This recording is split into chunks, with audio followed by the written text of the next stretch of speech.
బాబాయ్ నమస్తే, ఏం పేరు? బాలయ్య. బాలయ్య. ఇక్కడ లోకలేనా? లోకలే లోకలే లోకలే. ఇప్పుడు ఇది మోతీనగరా? ఇది మోతీనగర్. ఓకే బాబాయ్, ఏం లేదు, ఇప్పుడు జిహెచ్ఎంసీ ఎన్నికలు రాబోతున్నాయి. మరి ఇక్కడ బీఆర్ఎస్, కాంగ్రెస్, బీజేపీ, కవిత ఏదో కొత్తగా పార్టీ పెట్టుకుంది, ఆవా కేసీఆర్ కూతురు, ఇక పవన్ కళ్యాణ్ అని ఆయన పార్టీ పెట్టుకుంది. ఎట్లుండబోతుంది మరి, ఎవరు గెలిచే అవకాశం ఉంది సార్? ఇప్పుడు అంటే ఇప్పుడు కాంగ్రెస్ నడుస్తుంది ప్రభుత్వం.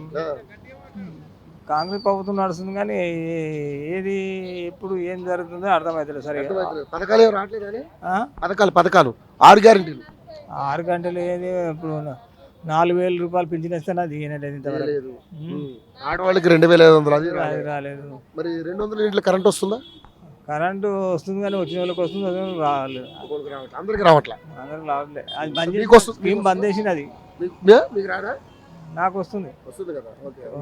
మరి ఇప్పుడు బస్సు ఫ్రీ ఆడలేదు, మొగలకేమో పెంచింది. మళ్ళీ వీళ్ళకి వెళ్తే చాలా పెట్టి వాళ్ళకి వెళ్తే ఏం వాళ్ళకు నొత్తుకొని చస్తున్నారు. ఆ మొగలు మేము పోయినా సీనియర్ సిటిజన్ కూడా సీట్ ఇవ్వాలి ఆడవాళ్ళు. నేను ఊరికి పోయాను, నిలబడిపోవాలి వాళ్ళు. మరి సీనియర్ సిటిజన్ మాకు గీయరా అంటే లేదు మేము కూర్చోము, నాకు సీట్ దొరికి మేము కూర్చోము, అంతే దిగేమంటాం. ఆ సీట్ కూడా వాడేస్తారు అట్లా ఉన్నది కథ. మరి ఏమనుకుంటున్నామే, మరి ఎవరికి అవకాశం ఉంటుంది సార్? మరి ఎవరికి ఇస్తారు సార్? అంటే బీజేపీకి ఇస్తారా, బీఆర్ఎస్కి ఇస్తారా, కాంగ్రెస్కి ఇస్తారా? ఎట్లా అనుకుంటున్నావు? ఏమనుకుంటున్నావు? నేనైతే బీఆర్ఎస్కే అనుకుంటావా? అంతే. బీజేపీ ఛాన్స్ ఉంటుందా? బీజేపీ ఛాన్స్ వాళ్ళు 2 ఒకటే అయిపోయినట్టు కొడుతుంది. నాకు అది ఏమి పని అయితే లేదు. అదే మరి బీజేపీ కూడా మరి ఒకసారి అవకాశం ఇవ్వాలి కదా. ఇవ్వాలి. ఎందుకంటే ఇప్పుడు 10 ఏళ్ళు టీఆర్ఎస్కి ఇచ్చారు, అంటే బీఆర్ఎస్కి, కేసీఆర్కి ఇచ్చారు.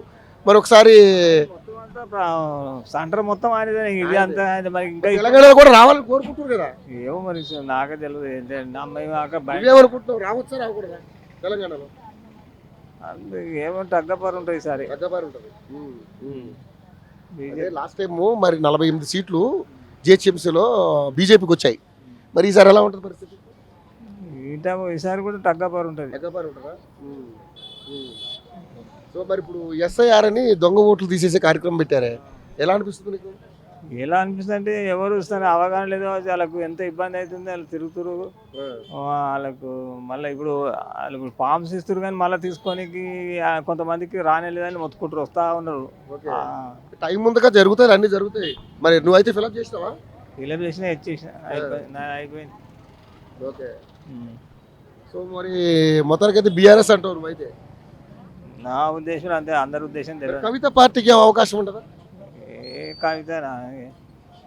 కవిత ఎందుకు పోటీ పోసినట్టు చేస్తుంది అంతే. అంతేనా? మరి పవన్ కళ్యాణ్ ఇక్కడ ఏం చేసినా ఇక్కడ ఆయనకు ఇస్తారు. ఇక్కడ ఏముండదు. పవన్ కళ్యాణ్ ఉండదు. ఉంటే టగ్గాఫారు 3 పార్టీలకు మధ్య ఉంటుంది. అంతే అంతే. పవన్ కళ్యాణ్ వచ్చినా కానీ ఏం నడవదు. ఏం నడవదు. అది ఆంధ్రలో నడుస్తుంది, ఇక్కడ నడవదు.